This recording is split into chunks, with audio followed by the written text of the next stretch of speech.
Hello, everyone, and happy Labor Day. I'm Sign1News anchor Martha Anger. Here's a quick look at the top trending stories making headlines today.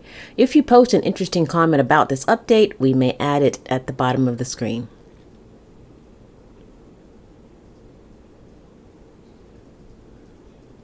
At least 10 people are dead and at least 15 are injured after a stabbing spree in Canada on Sunday. Police say they've identified 13 crime scenes in the province of Saskatchewan.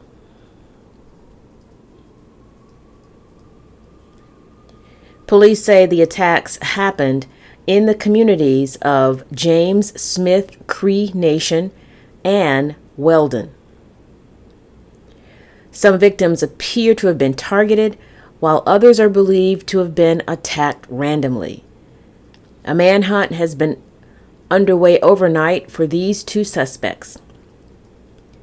They are 31-year-old Damian Sanderson. He's 5 feet 7 inches tall, weighs 155 pounds with black hair and brown eyes. And 30-year-old Miles Sanderson. He's 6 feet 1 inches tall, 240 pounds with brown hair and brown eyes. Authorities believe at some point they were traveling in a black Nissan Rogue with a Saskatchewan license plate. The search and community alerts have been extending from Saskatchewan into neighboring Alberta and Manitoba.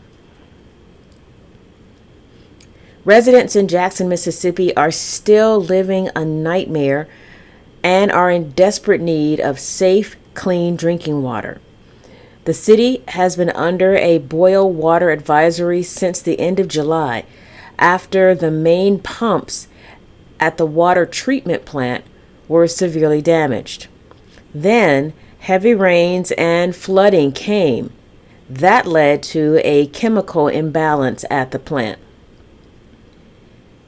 Then the problem got worse last Monday when the plant began to fail.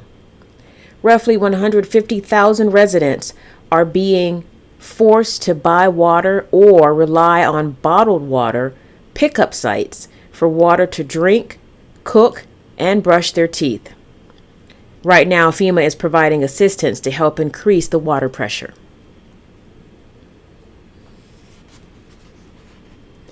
In 2020, 52-year-old Gustavo Arnal was hired as the chief financial officer to help home goods store Bath Beyond work through financial struggles.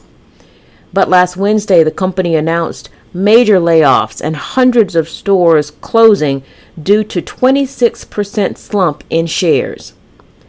By Friday, Arnal was dead. According to police, he jumped to his death from his 18th floor New York City luxury apartment. Police say his wife saw him jump, and there are no indications that the fall was the result of a crime. No suicide note was found. If you or someone you know is struggling with suicidal thoughts or mental health matters, please call this number.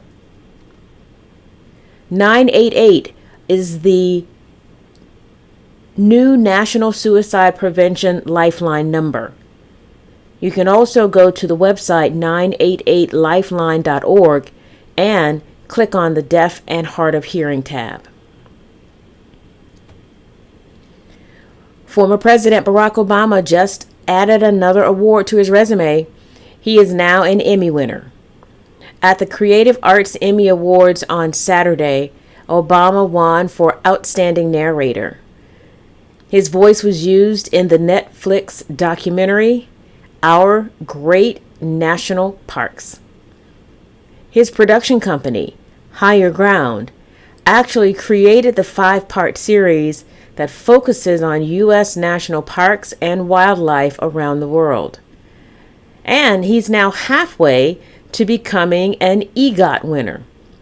EGOT stands for Emmy, Grammy, Oscar, and Tony Award. He just needs to add an Oscar and Tony Awards to his accomplishments. He's already won 2 Grammys for audio versions of his memoirs. Did you know that during the pandemic, people all over the world became big-time snackers? The U.S. snack market jumped from about $117 billion in 2017 to an estimated $151 billion in 2022. And that growth is expected to continue to $170 billion by 2027, with higher sales of chip, snack bars, and candy.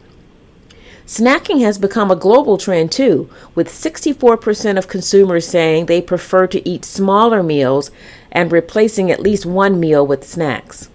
That's up from 59% pre-pandemic. Health experts say snacking is not a bad thing as long as you're eating healthy snacks.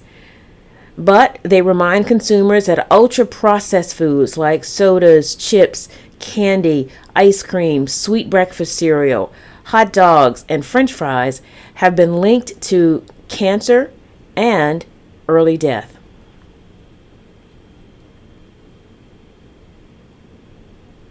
Amazon paid big bucks for its Lord of the Rings prequel series.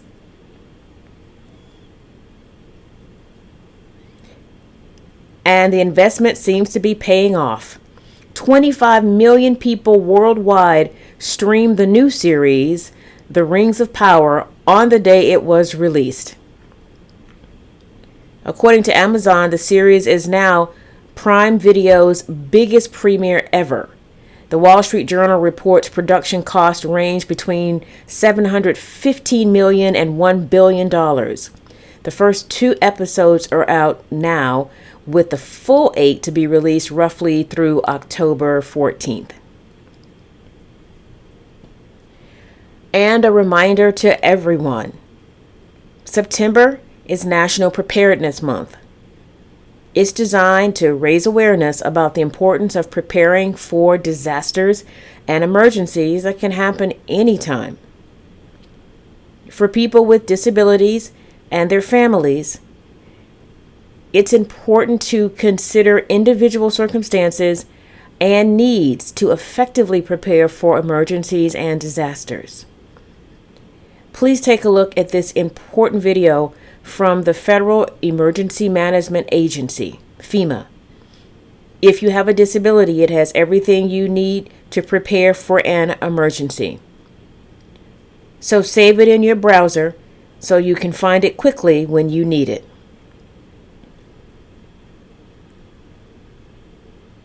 Hi, I'm Candace Alder, and I work with FEMA. While FEMA is involved in emergency response, we also work hard to prepare our nation's communities for natural disasters. As another hurricane season begins, it's a great time for people with disabilities to prepare, so they're ready when a disaster happens. There are 4 steps you can take to be prepared for disasters. Stay informed, make a plan, build a kit, get involved. Stay informed. Know what types of disasters impact your area. Sign up for emergency alerts. Pay attention to emergency broadcasts. Know when and how to evacuate and where to go to shelter. It can save your life. Make a plan. Talk with your family or your roommates. Discuss with them how you'll evacuate or shelter in place. Decide how you'll communicate if disaster hits when you're not home. Build a kit. Think about more than just food, water, and clothing. People with disabilities should consider the items that they use on a daily basis, as well as life-sustaining items like medications or batteries or assistive devices. I am hard of hearing, and losing access to the services and devices that help me communicate can have devastating consequences during a disaster. My plan includes memorizing important phone numbers in the event that I'm separated from my electronic device. I also have a designated meeting space if I'm separated from my family and can't communicate with them. I exchange contact information with my neighbors, who can assist me if needed. My personal kit also includes a portable cell phone charger and extra cords, because my cell phone is my lifeline for communication. It also includes a notebook with pens, just in case I'm separated from my cell phone and I need it for communication. And a battery-operated lantern, so that even if it's dark, I can communicate either through sign language or through lip reading. Get involved. Start preparing today. If you or someone you live with has a disability, visit ready.gov/disability to learn more.